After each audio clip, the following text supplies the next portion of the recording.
اعوذ باللہ من الشیطان الرجیم بسم اللہ الرحمن الرحیم۔ اللہ تعالیٰ کے نام سے شروع جو بڑا ہی نہایت رحم کرنے والا ہے۔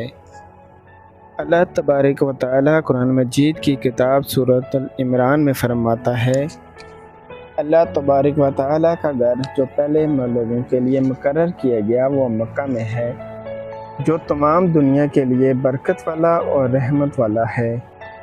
کیا آپ جانتے ہیں اللہ تبارک و تعالیٰ نے اپنا پہلا گھر خانہ کعبہ کو کس طرح بنایا؟ کیا یہ حقیقت ہے کہ اللہ تبارک و تعالیٰ نے خانہ کعبہ کو پیدا کیا؟ اور خانہ کعبہ کی سب سے پہلے تعمیر کس نے کی؟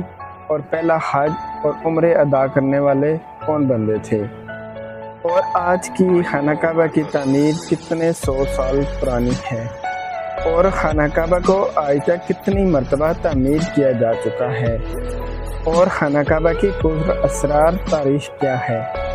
پیارے دوستو، ان تمام سوالات کے جواب قرآن اور حدیث کی روشنی میں ہم آپ کو اس ویڈیو میں دکھائیں گے، لہٰذا آپ سے گزارش ہے کہ اس ویڈیو کو اینڈ تک لازمی دیکھیں، اور اگر آپ کو پسند آئے ویڈیو کو لائک اور سبسکرائب کر کے دوستوں میں شیئر کر دیں۔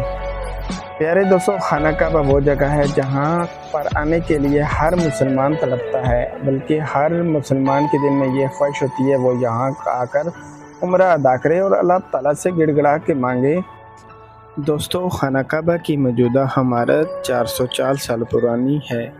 خانہ کعبہ کو اب تک 10 مرتبہ تعمیر کیا جا چکا ہے، اور خانہ کعبہ کی سب سے پہلی تعمیر فرشتوں نے کی۔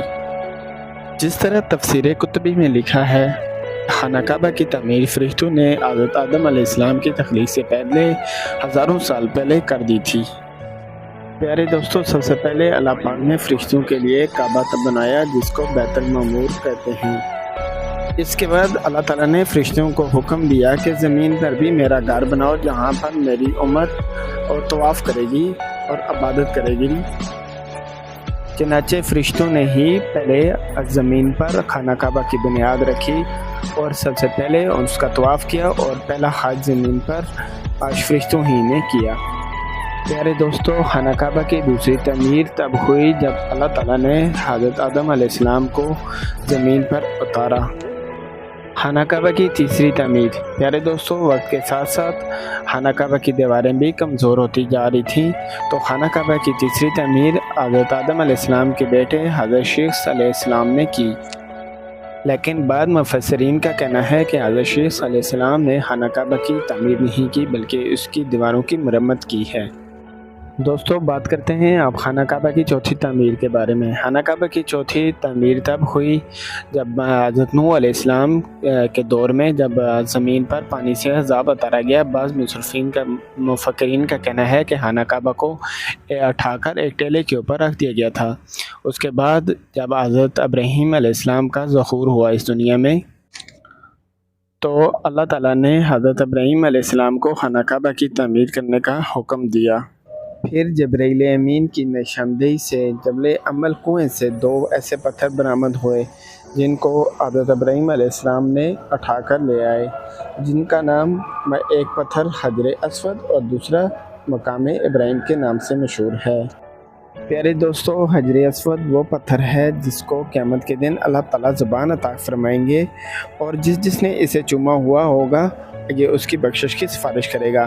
اور مقام ابراہیم وہ پتھر ہے، وہ مقدس پتھر ہے۔ جب خانہ کعبہ کی دیواریں تعمیر ہوتے ہوئے اوپر ہوتی گئی، اونچی ہوتی گئی، تو یہ آپ حضرت ابراہیم علیہ السلام اس پتھر پر کھڑے ہو جاتے، یہ پتھر خود اڑ کر ہوا میں اونچا ہو جاتا اور حضرت ابراہیم علیہ السلام خانہ کعبہ کی تعمیر کرتے۔ خانہ کعبہ کی 5ویں اور 6ٹھی تعمیر۔ خانہ کعبہ کی 5ویں تعمیر قوم عمالقہ اور جبکہ 6ٹھی تعمیر قبیلہ جرم نے تعمیر کیا۔ خانہ کعبہ کی 7ویں اور پختہ تعمیر حضرت قصہ بن کلاب نے تعمیر کی۔ پیارے دوستو، خانہ کعبہ کی 8ویں تعمیر کی ضرورت تب پیش آئی جب قبیلہ قریش کے دور میں ایک زبردست سیلاب آیا جس کی وجہ سے خانہ کعبہ کی دیواریں کمزور ہو گئیں، تو قبیلہ قریش نے متفقہ فیصلے کے ساتھ اس کی دوبارہ تعمیر کروائی۔ خانہ کعبہ کو 9ویں مرتبہ حضرت عبداللہ بن زبیدہ نے اس کو تعمیر کروایا۔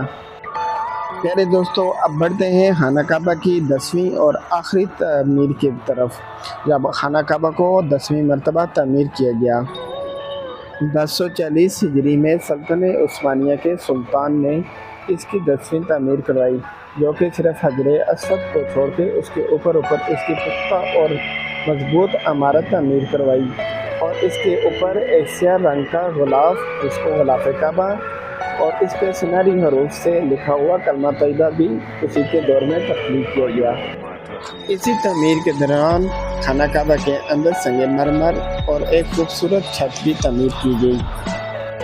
سلطنت عثمانیہ کی تعمیر کے بعد شاہ فہد بن عبدالعزیز نے سن 1417 میں بیت اللہ کی تجدید کا کام شروع کیا۔ لہٰذا اس طرح خانہ کعبہ کی موجودہ عمارت جو آپ اسکرین پر دیکھ سکتے ہیں، اس کی تعمیر 404 سال پرانی ہے۔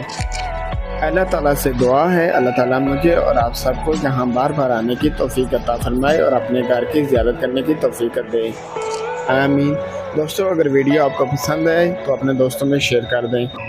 اسی طرح کی نئی ویڈیو کے لیے سبسکرائب کر دیں۔ اللہ حافظ۔ اللہ پاک آپ سب کا حامی و ناصر۔